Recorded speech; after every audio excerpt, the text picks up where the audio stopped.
Hi, this is Nico.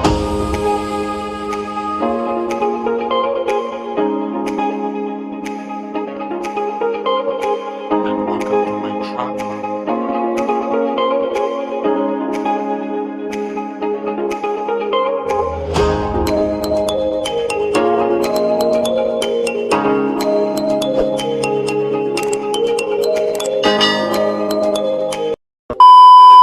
So I recently got my hands on the 2020 MacBook Air entry-level model. This is the $999 dual-core model. I specifically wanted to try this one out because it is the cheapest laptop that Apple currently sells. So in this top features overview, we're going to consider all the new features, including that new keyboard. Of course, Apple finally ditched the butterfly keyboard in the MacBook Air, and this new one is so good. So have a look at our top features, but first this day. Okay, so here it is, the MacBook Air 2020 edition. We're going to go ahead and get it unboxed. It's pretty simple. We know the drill by now, but for tradition's sake, I wanted to go ahead and get this thing unboxed. So here it is, the top of the MacBook Air 2020 model. This is a 13-inch MacBook Air. It features a 1.1 gigahertz dual-core CPU. Now, this is not the quad-core version. You should probably buy the quad-core version if you're going to be doing any sort of intense operations like video editing, raw photo editing, etc. But as I mentioned at the very outset, I wanted to specifically try the $999 MacBook Air because it is the cheapest MacBook that Apple currently sells. So that to me is just an interesting talking point. I'm always going for the top of the line machine. I thought I would just switch it up this year and say, hey, let's go to the bottom of the barrel, grab the very entry level of the entry level MacBook Air. And that's what we've done. So you see the design by Apple in California packet. Inside you get a little getting started guide. Of course, you saw your USB cable, your USB-C cable, and your power brick, 30-watt power brick. You have your regulatory information and what do we have here? Space Gray Apple stickers. So nice. All right, so let's go ahead and get it unwrapped. Here it is, folks, the 2020 MacBook Air. It's very, very similar. If you've used last year's model or the year before that in 2018, you know exactly what to expect. For the most part, there are some definite notable changes here, but you still have the two Thunderbolt 3 ports on the left side, and you still have the 3.5mm headphone jack on the right side. So as far as outside appearance, not much has changed at all. It is ever so slightly thicker and heavier, but that's almost indiscernible from last year's model. And you have the little inset here so you can lift up, I don't know what that's, like some smudges on the front lip area. I don't know what's up with that. I just took it out of the box, but whatever. All right, so here's the top of the MacBook Air. You can see the little color matched Apple logo, nice and shiny. Let's go ahead and open it up. And the MacBook Air automatically turns on. Go ahead and remove the little protective paper.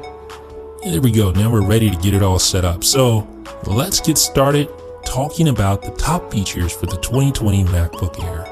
First top feature is the $999 base price for the MacBook Air. So you go to Apple's website, you see there starting at $999. That's going to pull in quite a few people, at least pull some eyes to this MacBook Air. That is a very low price for an Apple laptop, just under $1,000. Get you a dual core 1.1 gigahertz processor, 8 gigabytes of RAM, 256 gigabytes of flash storage. If you're on a budget, you need a basic Mac laptop for word processing, web browsing. This one is going to do a pretty good job. But by far the biggest new feature for this 2020 MacBook Air is the introduction of the scissor switch keyboard, replacing that old butterfly terrible keyboard. So the great thing about the scissor switch keyboard is that it has great key travel. That is the thing, and it's also way more reliable than a butterfly switch keyboard. And just like the previous MacBook Airs, you have Touch ID and hardware function keys, no touch bar. So great. And you also get the inverted T arrow keys, which makes it easier to touch without looking at your keyboard to know which arrow key you're pressing. Of course, all of this came with the 2016 MacBook Pro as well. But now this same keyboard has migrated down market to the MacBook Air, and it's just such a pleasure to type on. The keys are spaced a little further apart. If you were frustrated by the previous MacBook Air keyboard, then this one is going to make you really happy. It truly is a night and day experience when comparing the two. I tried to type on my 13-inch MacBook Pro from 2019 and compared it to this, and it was just no contest. I would take this keyboard 10 out of 10 times. One of the really cool features of the 2020 MacBook Air is that Apple doubled the entry-level storage. So no longer does it start with just 128 gigabytes of flash storage. No, they actually dropped the price on the base model from $1099 to $999 and then doubled the storage from 128 to 256. I've always felt like 128 gigabytes of storage was way too little, even for the most basic users, but having 256 gigabytes of storage is actually quite nice. So with my previous MacBook Airs, I always got used to carrying around this guy right here. This is a SanDisk Extreme Portable SSD. Great little portable drive. But now Apple has doubled the max amount of storage you can configure on your MacBook Air. So it used to be just 1 terabyte. Now you can configure up to 2 terabytes, which is quite a lot of storage. Even if you're editing high quality video with 2 terabytes, you could probably manage to do so without toting around a portable SSD. For the first time since the MacBook Air got its Retina display, you can now select between multiple CPU configurations. Previously, you only had one choice. Now you have 3 choices. A 1.1 gigahertz dual core, a 1.1 gigahertz quad core i5, and a 1.2 gigahertz quad core i7. These are all 10th generation Intel processors. They all support hyper-threading, but the entry-level CPU is just a dual-core processor, whereas the mid-tier and the highest-end CPU configs are quad-core processors. So of course I have the dual-core. You can see the single-core score is actually decent, 987, but the multi-core, wow. That's going to hurt when you're editing video or trying to edit video in Final Cut Pro 10 or doing anything else that takes advantage of multi-core. With that being said, single core is actually pretty decent. Games are going to play fairly well for the most part. Although for more intense games, you may have some struggles with that integrated Intel Iris Plus GPU. But the great thing about having Thunderbolt 3 built in is that you can always connect an external GPU if you need the extra graphics power. But I was actually pretty surprised at how well this thing performed gaming wise. Most of the Apple Arcade games I played pretty decently. Frame rates weren't horrible. If you're just a casual gamer, you want to play games occasionally on your MacBook Air, this is going to be perfectly fine as long as you set your expectations accordingly. With all that being said, you do get better single core performance when compared to the 2019 MacBook Pro entry-level model, so there's that. But to be honest, I probably wouldn't even recommend trying to edit video on the entry-level MacBook Air. It's probably just going to frustrate you. And one of the cool things about the Intel Iris Plus GPU is that it does support the Pro Display XDR at full resolution, which is pretty impressive given the fact that even a machine like the iMac Pro doesn't support full resolution connectivity to the Apple Pro Display XDR. Now, with that said, temper your expectations. You try to play games. If it's any game not called solitaire, you're probably going to run into some heavy frame rate issues when running at full resolution on that Pro Display XDR. Now, when just doing regular stuff like browsing the web, here I have 2 Safari windows side by side, able to scroll through pretty well. I will say that some of the issues have to do with lack of RAM. That 8 gigabytes entry-level RAM configuration just isn't enough. If you can't afford it, by all means, please upgrade the RAM to 16 gigabytes. It's going to make a world of difference. It's going to make using the MacBook Air a much better experience.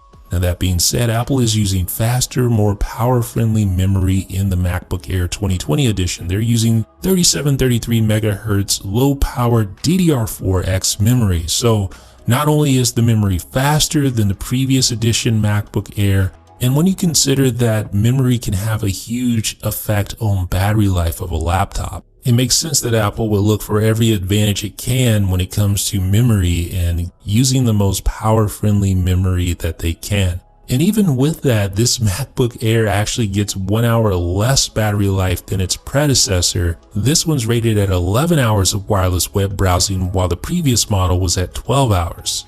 Believe it or not, all Apple devices, with the exception of the regular iMac and the 10.2-inch iPad, now feature Bluetooth 5.0. Yes, with the 2020 upgrade to the MacBook Air, Apple's cheapest laptop now gets Bluetooth 5.0 support. Now this is kind of an unheralded bullet point on a list of tech specs, but Bluetooth 5.0 uses less power, has larger message capacity, features faster data transmission capability, and it increases range. The 2020 MacBook Air adds support for wide stereo sound and Dolby Atmos playback for supported content.